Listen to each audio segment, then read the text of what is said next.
नमस्कार. मी भाऊ तोरसेकर. तुम्ही बघत आहात प्रतिपक्ष. मित्रांनो, माझ्या हिंदी चाहत्यांसाठी सूचना है. जो लोग मेरे हिंदी वीडियो सुनना चाहते हैं उनके लिए मैंने प्रतिवाद ये अलग चैनल बनाया है. डिस्क्रिप्शन बॉक्स में उसकी लिंक दी हुई है. आप उस लिंक पर जाकर प्रतिवाद को सब्सक्राइब कर सकते हैं और वहां मेरे हिंदी व्हिडिओ सुन सकते हैं. तर मित्रांनो, आता परत एकदा आपल्या मराठी विषयाकडे वळू. मराठी विषय असा आहे की अति शहाणा त्याचा बैल रिकामा, असं आपल्या पूर्वजांनी आपल्याला सांगून ठेवलेलं आहे. जो अति शहाणा असतो तो नेमकी अक्कल निथे नको तिथे चालवतो. नॉर्मल शहाणा माणूस असतो तो विवेक बुद्धीने काम करतो, फायदा नुकसान बघतो आणि सावधपणे आपली वाटचाल सुरू करतो. पण जो अति शहाणा असतो तो काही ना काही घोळ घालतो. आणि म्हणून आपल्या पूर्वजांनी आपल्या अनुभवातून आपल्यासाठी ही उक्ती बनवून ठेवलेली आहे की अति शहाणा त्याचा बैल रिकामा. हे आज मी तुम्हाला एवढ्यासाठी सांगतोय की ज्या प्रकारची अक्कल दिल्लीचे मुख्यमंत्री केजरीवाल यांनी वापरली त्याचे दुष्परिणाम त्यांना भोगावे लागत आहेत. तुम्हाला माहिती आहे की केजरीवाल हा एक कुणी सामान्य कार्यकर्ता वगैरे नाहीये. यूपीएससीची परीक्षा म्हणजे आय एस वगैरे यांच्या ज्या परीक्षा होतात त्या अतिशय कठीण मानल्या जातात. 2-2, 3-3 वर्ष प्रचंड मेहनत आणि अभ्यास करूनच तुम्हाला यूपीएससीची परीक्षा पास होता येते. त्यासाठी प्राथमिक परीक्षा असते, ती पार केल्यानंतर मुख्य परीक्षा असते आणि मुख्य परीक्षा झाल्यानंतर सुद्धा अत्यंत जटिल असे प्रश्न विचारणाऱ्या मुलाखती इंटरव्ह्यू होतात आणि त्यातून तुम्ही पार पडलात तर तुम्हाला त्या सेवांमध्ये, सनदी शासकीय सेवांमध्ये अधिकार पदावर पाठवलं जातं. त्यांना I S, I P S, IRS, IAFS वगैरे वगैरे नावं दिली जातात. सरकारच्या ज्या प्रमुख सेवा आहेत जिथे सर्वोच्च पदावर तुमची थेट नेमणूक होते, तसं इंडियन रेव्हेन्यू सर्व्हिस म्हणजे इन्कम टॅक्स कमिशनर किंवा वेगवेगळे असे लोक असतात अर्थ खात्यातले, तिथे वरिष्ठ पदावर थेट नेमणूक मिळणारे जी जागा आहे अशा जागी IRS होऊन केजरीवाल गेलेले होते.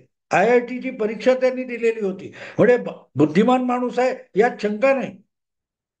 पण केजरीवाल एकटेच नाही, आजपर्यंत हजारो लोकांनी IITच्या परीक्षा दिलेत. ते त्यात टॉपर सुद्धा झालेले आहेत. IRS, IPS सुद्धा हजारोच्या संख्येने झालेले.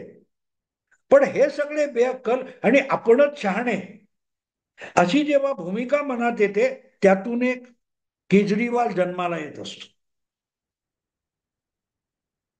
केजरीवाल पेक्षा हुशार असलेली माणसं IAS मध्ये गेली. IRS हे तुलनेने दुसऱ्या, तिसऱ्या, चौथ्या क्रमांकावरची काय ती नेमणूक मानली जाते.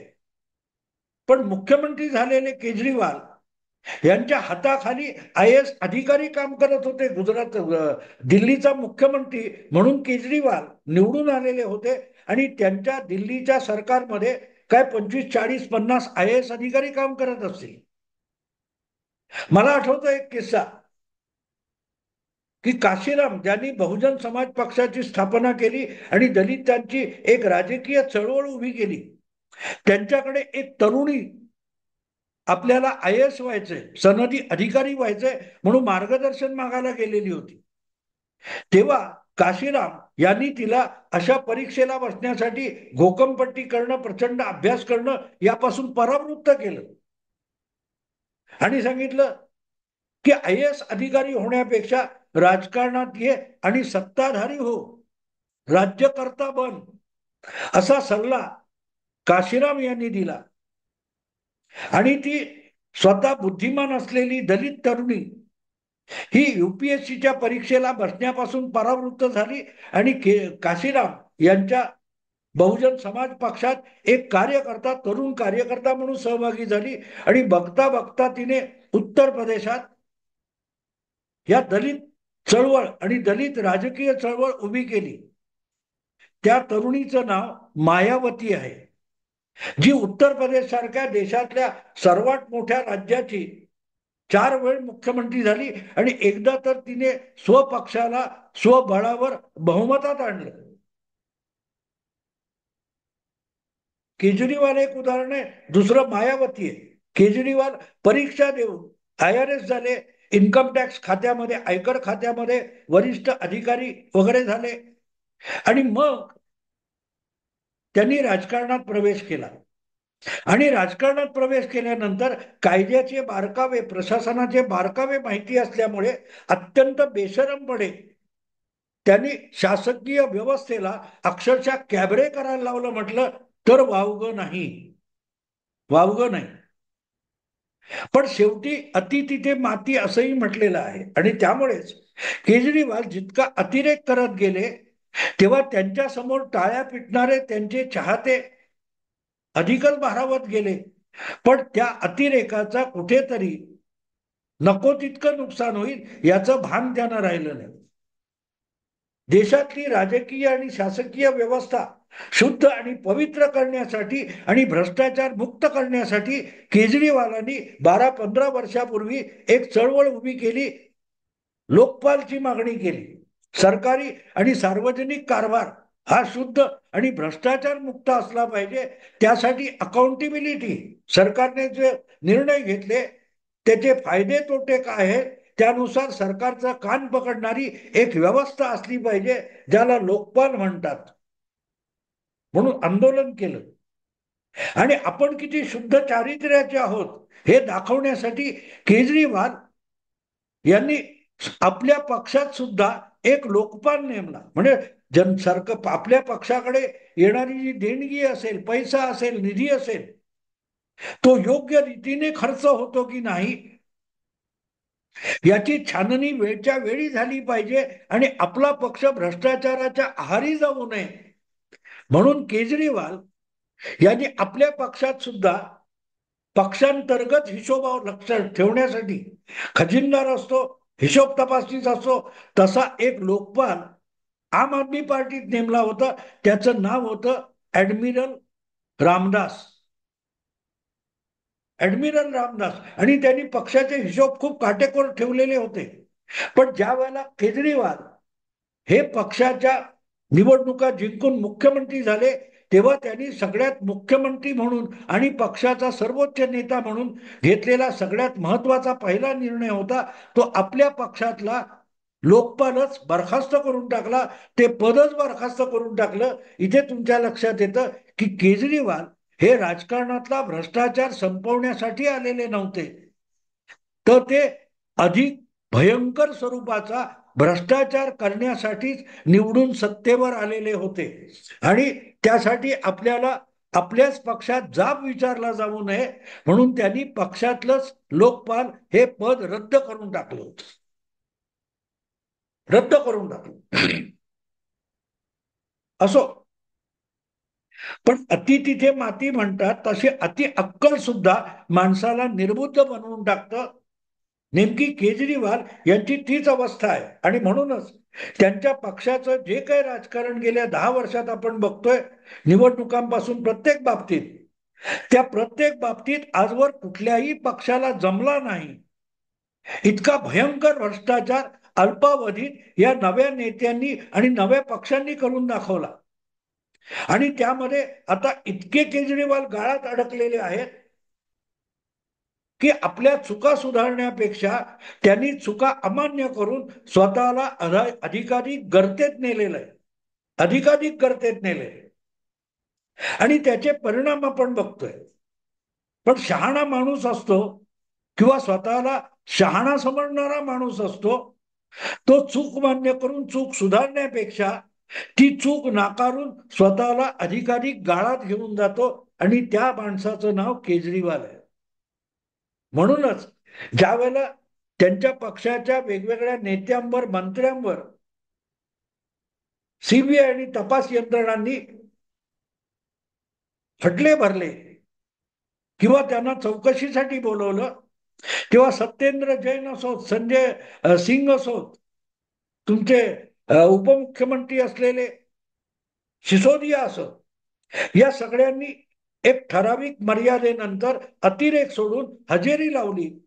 पण केजरीवाल 8-8, 9-9 समन्स आली तरी जायला तयार नव्हते. मला समन्स पाठवायची गरज काय, मी कट्टर इमानदार आहे म्हणजे स्वतःलाच स्वतः कट्टर इमानदार ठरवायचं. आणि त्यामुळे माझ्याकडे बोट दाखवलं म्हणजेच मोदी सरकार, ईडी, सीबीआय हे गुन्हेगार आहेत असे दावे करत हा आगाऊ माणूस राहिला.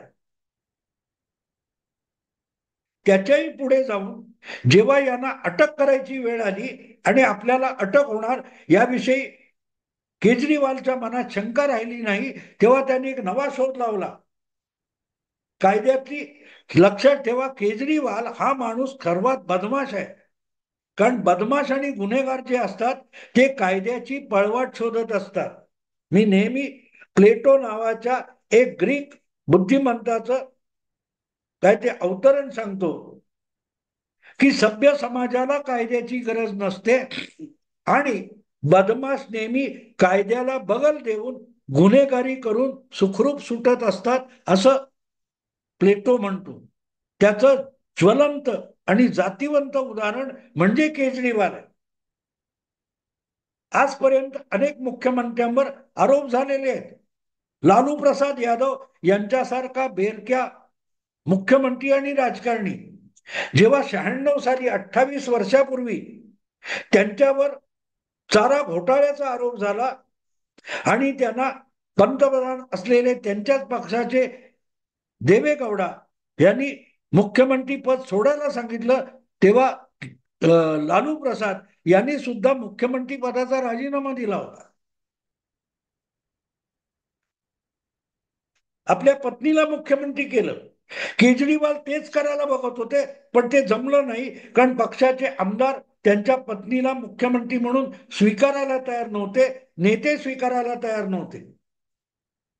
पण आरोप झाले आणि अटक झाली म्हणून राजीनामा दिलाच पाहिजे असा कुठला कायदा, नियम किंवा घटनात्मक तरतूद नसल्यामुळे केजरीवाल बेदरकारपणे तुरुंगात राहून सुद्धा मी सरकार चालवीत अशा गर्जना करत राहिले, डरकाळ्या फोडत राहिले. म्हणून त्यांची अटक टळली नाही आणि गेल्या 6 महिन्यात हळूहळू करत दिल्ली सारख्या एका नगर राज्याचा पुरता सत्यानाश होऊन गेलेला आहे. कारभाराचा बट्ट्याबोळ झालाय आणि केजरीवाल यांच्यामुळे पुढल्या निवडणुका ज्या 2-3 महिन्यात होऊ घातलेल्या आहेत त्यात आम आदमी पक्षाला मतं मिळणार नाहीत हे ठरून गेलं. खरं तर केजरीवाल हा किती नालायक माणूस आहे यावर गेल्या लोकसभा निवडणुकीत दिल्लीच्या मतदाराने शिक्कामोर्तब केलं. कारण केजरीवाल यांनी दिल्लीच्या मतदारांसमोर जमानत घेऊन, जामीन घेऊन प्रचार केला होता आणि दिल्लीकरांना आव्हान केलं होतं की मोदी सरकारने मला तुरुंगात टाकलेलं आहे, त्याचं उत्तर दिल्लीकरांनी मतदानातून द्यावं. मोदी सरकार तुमच्या मुख्यमंत्र्याला तुरुंगात टाकते, जेल का जवाब वोट से. म्हणजे दिल्लीच्या मतदाराने आपल्या मतदानातून मोदी सरकारला नकार द्यावा, भाजपचे उमेदवार पाडावेत आणि मला तुरुंगातून मुक्त करावं असं आवाहन लोकसभा निवडणुकीच्या प्रचारात केजरीवाल करत होते. पण दिल्लीचा मतदार आपल्या पाठीशी उभा राहणार नाही याची त्यांना खात्री होती, म्हणूनच त्यांनी काँग्रेस बरोबर निवडणुकीत युती सुद्धा केली. तुम्ही 3 जागा घ्या, आम्ही 4 जागा लढवतो म्हणजे काँग्रेस आणि आम आदमी पार्टी एकत्र येऊन लढले तरीही दिल्लीकराने त्या युतीचा पराभव केला. केजरीवाल यांचा पराभव केलाच पण काँग्रेसला सुद्धा आपली बेअब्रू करून घ्यावी लागली. अतिशहाणा त्याचा बैल रिकामा म्हणूनच म्हणतात. म्हणूनच म्हणतात. गंमत बघा मित्रांनो, ज्या वेळेला केजरीवाल यांना अटक झाली त्याच्या थोडे दिवस आधी झारखंडचे मुख्यमंत्री हेमंत सोरेन यांना अटक झाली. त्यांनी लपण्याचा प्रयत्न केला पण शेवटी ते हजर झाले आणि हजर झाल्यानंतर त्यांनी आपलं मुख्यमंत्री पद सोडलं आणि आपला एक नातेवाईक किंवा सहकारी किंवा चुलत भाऊ चंपई सोरेन यांना मुख्यमंत्री पदावर बसवलं. केजरीवालच्या पाठोपाठ हेमंत सोरेन यांनाही जामीन मिळाला, ते परत आले आणि मुख्यमंत्रीपदी विराजमान झाले. पण जेल म्हणून मुख्यमंत्री पद चालवीन, सरकार चालवीन असा आगाऊपणा, अतिरेक त्यांनी केला नाही.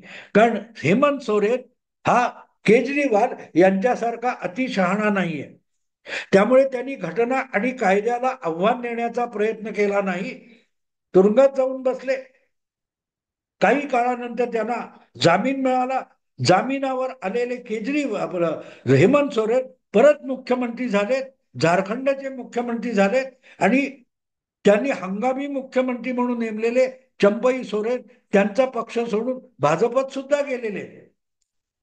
पण आपल्या सहकार्यांवर, कायद्यावर कुठलाही विश्वास नसलेल्या केजरीवाल यांनी इतका आगाऊपणा केला की जेलमध्ये बसेन पण मुख्यमंत्री राहणार नाही, मुख्यमंत्री पद सोडणार नाही. त्यांची शेवटी अक्षरशः कातडी उतरवून ठेवलेली आहे. त्यांचा जो डरकाळ्या फोडणाऱ्या सिंहाचा मुखवटा होता तो सुप्रीम कोर्टाने उतरवून ठेवलेला आहे. कारण सुप्रीम कोर्टाने आता केजरीवाल यांना जामीन दिलेला आहे. सुनावणी होईपर्यंत तो जामीन आहे. मुख्यमंत्री पदाचा राजीनामा द्या किंवा न द्या, पण तुम्हाला मुख्यमंत्री म्हणून दिल्लीचा कामगार आणि सरकार चालवता येणार नाही.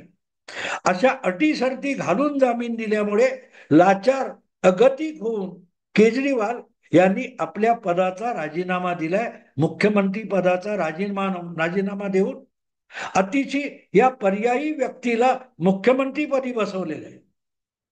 अगर हेमंत सोरेन यांच्यासारखा सामान्य शहाणपणा केजरीवाल यांनी सुरुवातीलाच दाखवला असता तर या अटी घालून त्यांना सुप्रीम कोर्टाने जामीन दिला नसता. हेमंत सोरेन यांना निर्वेद जामीन मिळाला आणि ते परत मुख्यमंत्री झाले. तसंच केजरीवाल यांना जामिनानंतर मुख्यमंत्री होता आलं असतं, राहता आलं असतं. पण त्यासाठी अटक झाल्यानंतर तत्काळ राजीनामा देण्याचा सभ्यपणा केजरीवाल यांना दाखवायला हवा होता, जो लालू प्रसाद यादवांनी दाखवला, अनेक मुख्यमंत्र्यांनी दाखवला, हेमंत सोरेन यांनी दाखवला. तो सामान्य शहाणपणा जर केजरीवाल यांनी दाखवला असता तर आज तुरुंगात बसून मुख्यमंत्री असलेला माणूस जामीन मिळाल्यानंतर लाचार होऊन मुख्यमंत्री पदाचा राजीनामा देतो. इथे हा माणूस अतिशहाणपणाने स्वतःला किती गाळात घेऊन गेलाय, गर्तेत घेऊन गेलाय याचा पुरावा मिळतो. आजवरच्या प्रत्येक मुख्यमंत्र्यांनी कितीही बेरक्या असला तरी अटकेनंतर राजीनामा देण्याची जी सभ्यता दाखवली होती त्याचा फायदा त्यांना मिळाला. आज हेमंत सोरेन हे त्याचं जितं जागतं उदाहरण आहे.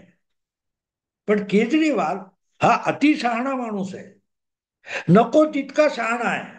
म्हणून आपणच विणलेल्या जाळ्यात केजरीवाल अलगद येऊन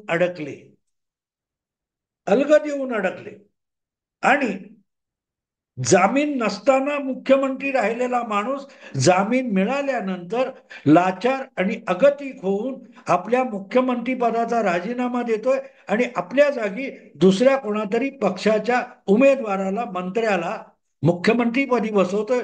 हेच लोकसभा निवडणुकीपूर्वी केजरीवाल करू शकत होते. राजीनामा द्यायचा, आपल्या कुठल्या तरी सहकार्याला, आमदाराला मुख्यमंत्री म्हणून बसवायचं, हे त्यांना खूप आधी करता आलं असतं. पण नौटंकीतून बाहेर पडतच नाही माणूस, नौटंकीतून बाहेर पडत नाही. म्हणूनच जामीन मिळाल्यानंतर हेमंत सोरेन सारखा सामान्य बुद्धीचा माणूस परत मुख्यमंत्री होऊ शकला. पण तुरुंगात असतानाही मुख्यमंत्री राहिलेले केजरीवाल यांना जामीन मिळाला, पण मुख्यमंत्री पद भूषवता आलेलं नाही, भोगता आलेलं नाही. सगळे अधिकार घेऊन हेमंत सोरेन सारखा सामान्य बुद्धीचा माणूस परत मुख्यमंत्रीपदी बसलाय. त्याची कुठचीही पिस कोर्टाने काढलेली नाहीत. जामिनावर आहे पण मुख्यमंत्री आहे. आणि जामीन नसताना मुख्यमंत्री असलेले केजरीवाल आता पिस झडलेल्या मोरासारखे किंवा पिस काढलेल्या कोंबडीसारखे नग्नावस्थेत मुख्यमंत्री पदावरून पाय उतार झालेले आहे. अतिशहाणा त्याचा बैल रिकामा. मित्रांनो, आता इथेच थांबतो. आवडलं लाईक करा, शेअर करा, सबस्क्राईब करा. नमस्कार.